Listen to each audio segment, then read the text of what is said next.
Welcome to math class. Today we're going to start off with parabolas. The parent function for a parabola is y equals x squared. We're going to go ahead and draw this parabola so we can figure out what it looks like and where to go from there. So draw an x and y axis, and we're going to make a table of values so we can figure out how to graph this function. Our first value for x, we're going to pick -2. So -2 squared, or -2 times -2 is a positive 4. -1 squared is 1. 0 squared is 0. 1 squared is 1. 2 squared is 4. So now we have a set of coordinates that we can graph. We're going to start at -2, 4. -1, 1. 0, 0. 1, 1. And 2, 4. And then we need to connect those dots with a smooth line, and we end up with what we call a parabola. As you can see, the parabola is a U shape. Sometimes they're skinny, and sometimes they're wide, and sometimes they're even upside down. Here's a bunch of different shapes of parabolas.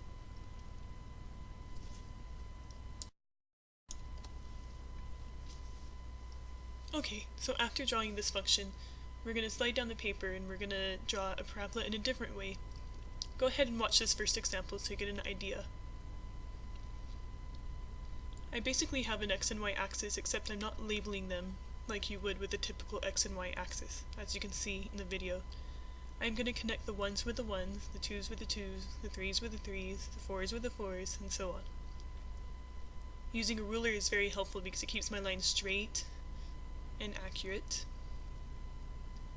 As you can see, the shape that's being formed, you see a curve, you see a parabola. Alright, so now it's your turn. Go ahead and do a simple one with just 1 through 5 on both sides. Connect the 1s with the 1s, the 2s with the 2s, and so forth. And you can see a parabola. When I turn it to the side, you can see that it looks like the parabola on the graph. So now we're going to try a couple of other cases. What if our x and y axis are not at a right angle? What if it's an acute angle? So I want you to draw an acute angle and use your ruler to have your intervals the same distance apart. Label them 1 through 5 or 1 through 6 or however many you end up with, and connect the 1s with the 1s, the 2s with the 2s, and etc.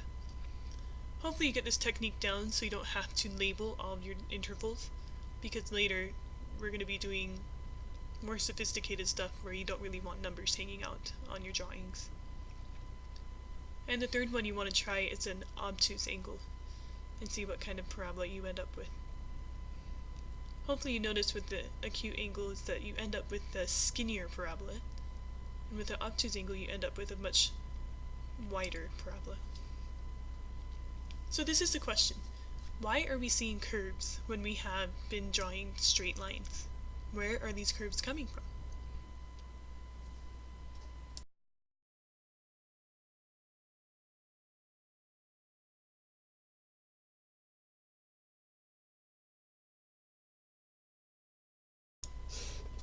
I'm going to try to attempt to explain why we're seeing curves when we are drawing just straight lines.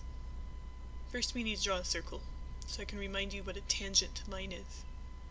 A tangent line touches the circle at just one point. Basically it shows the slope of the circle at that specific point.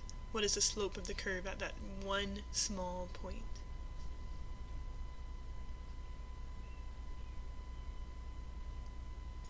And there are an infinite number of points on that circle, which means there is an infinite number of tangent lines to the circle. That is not a hashtag, folks. That means number. So when you're drawing your straight lines and making parabolas, what you're ending up doing is you're just drawing tangents to that actual parabola. The more tangents you draw, the more defined and clear that curve becomes.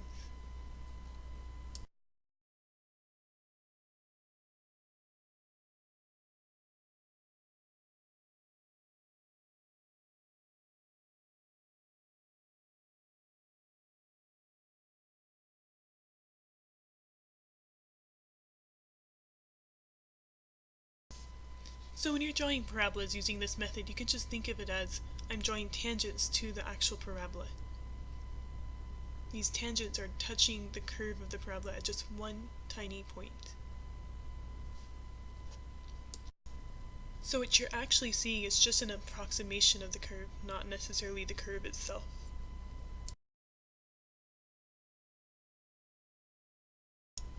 I'm going to demonstrate a few cool things you can do with this same method of creating parabolas. While I do that, let me give you the math history lesson of the day. I'm going to talk about Archimedes. He was a famous scientist and a confidant to the king, mathematician. The king had a problem. His crown, he suspected, was not all gold. He felt like the smith kept some of the gold and just put the same weight of silver inside of the crown, and he asked Archimedes to find a way to prove it. And so Archimedes had this problem of, well, how do I prove that the crown had some silver inside without defacing it or taking it apart? And then he knew that silver is less dense than gold, meaning that the crown would be bigger.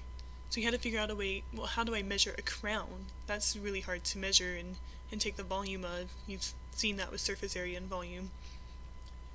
And so he sits in his bathtub, and as he sinks down into the bathtub, he sees the water displacement. And he goes, "Eureka! I figured it out! We could just put the crown in some water and see the water displacement." And he was so excited, he started running out in the streets, dripping naked, shouting "Eureka!" which is another way of saying, "I have found it!" And so that is one of my favorite mathematicians. Look at that! That's like a cool Celtic knot!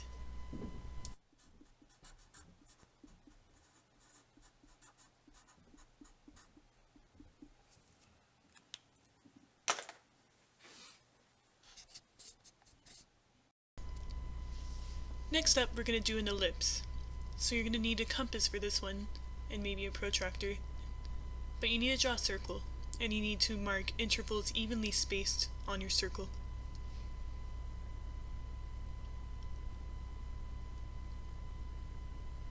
Next, draw the diameter of the circle, and hopefully have an even number of points along the top half and the bottom half.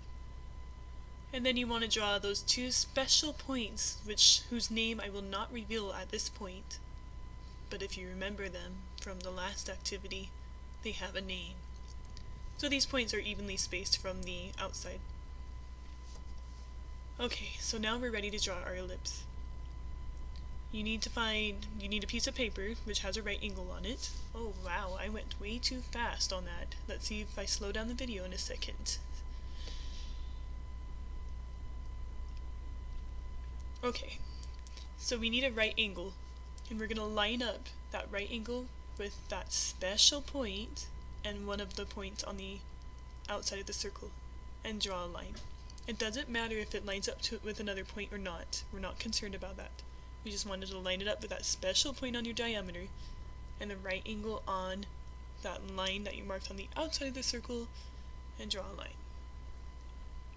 Do that over and over until you reach the end, and then once you reach the end, do it from the other special point.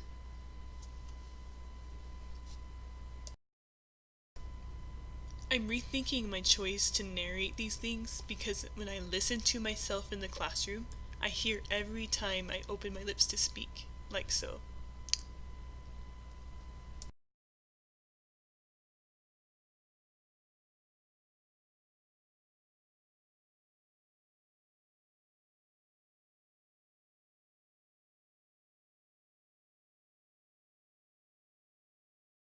Alright, so we finished our ellipse. Here's your pop quiz.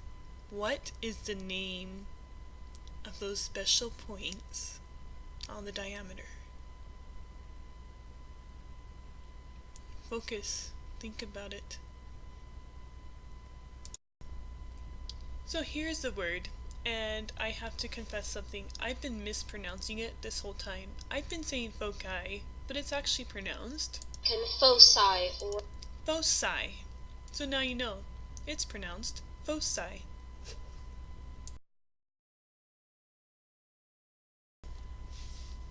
Alright, so we're going to move on to Zentangle's paradox. Zentangle's is a lot of different doodles, and it's actually a trademark. and this is one of them, called the paradox. It's called the paradox because you draw straight lines and end up with curves. Now we know why. So this one is just a bit different method than we've been using. It's that you go around in a continuous circle and start from that starting point and then get wider towards the end. You just keep going around and around till you get stuck in the middle.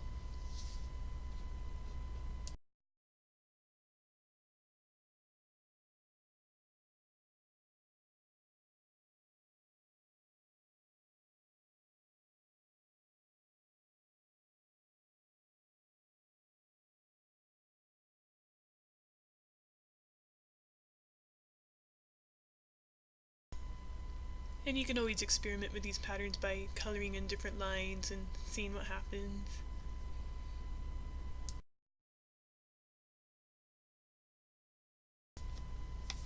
Next I'm going to show you how to get different patterns by doing different directions. So I'm going to put 4 squares together, and I'm going to do each square individually, and I'm showing on the outside which direction I'm going. So in this case I'm going in the same direction every single time. And you can see that the final product doesn't look like 4 combined squares. It looks like, I want to say, spools. It's also fun to try other directions to see what you end up with. So going counterclockwise versus clockwise in the same set of 4 squares. You can end up with fan shapes. You can end up with spools again. It's actually a lot of fun. I like it. Another thing that's fun to experiment with are different kinds of polygons, so you can not just do squares, but you can do triangles and pentagons.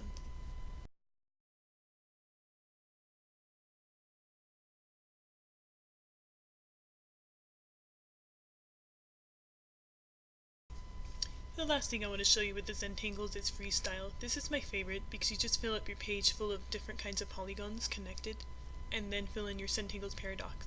You actually end up with some really intricate and cool patterns. This is my notebook that I take notes in, and you can see up in the upper corner that I did the Zentangles paradox, as well as the border up here. It looks really complicated, but it really isn't.